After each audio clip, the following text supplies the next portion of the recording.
Okay, so first we will be talking about the formation of phosphorylyl pyrophosphate. We're going to start with glucose.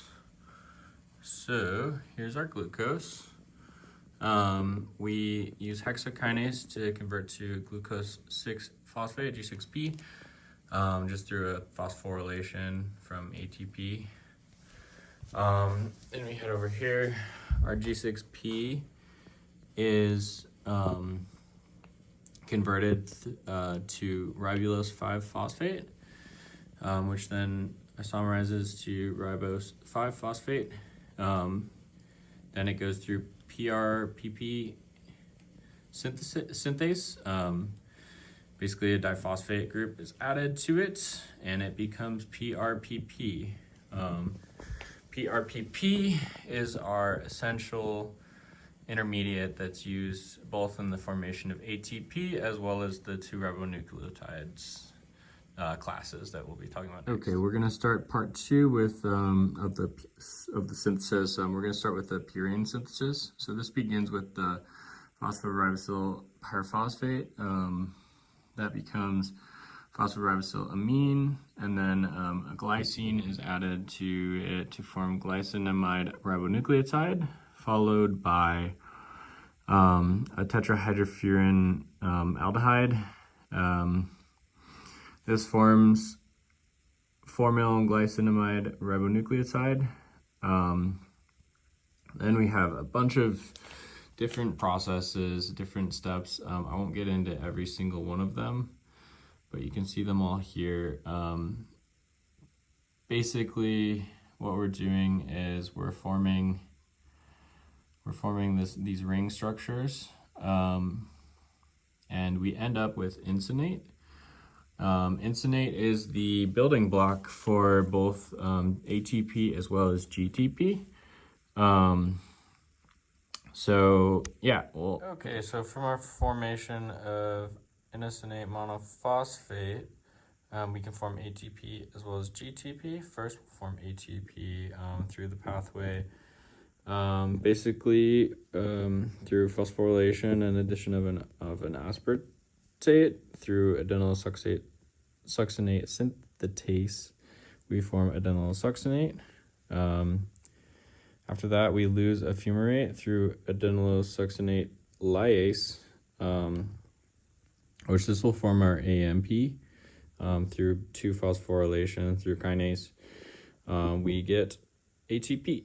So to form GTP, we first form our intermediate xanthocene monophosphate through IMP dehydrogenase. And we then add a glutamine as well as ATP, and we are left with GMP. We then further phosphorylate, and we are left with form our other ribonucleotides, the pyrimidines. We start with a different process. It starts with CO2. So it's converted to carbomic acid, carbonyl phosphate, and this is going to undergo a series of reactions. Eventually, it will lead us to uridylate. The formation of GTP also starts with encinate. We form xanthocene monophosphate, and then we basically we add a glutamine and end up leaving a glutamate, which swaps our oxygen double bonded to a amine group, which gives us GMP. Then we phosphorylate twice to get GTP. The production of pyrimidines basically requires another intermediate. So the compound we're trying to make here is called uridylate. It starts with CO2, goes through many different steps to form orotate. This orotate then combines with our PRPP from the previous steps. We basically combine, decarboxylate, and then we're left with uridylate. So from uridylate, we can phosphorylate twice, which will leave us UTP. From UTP, we can take CTP synthase and basically doing the same thing we did before, where we add a glutamine and get rid of a glutamate. This will add an amine group, and then we're left with CTP. Going back to uridylate, so we can start at uridylate or DUMP. Thymidylate synthase is going to use a THF degraded to a DHF to add a methyl group to here, creating TDP.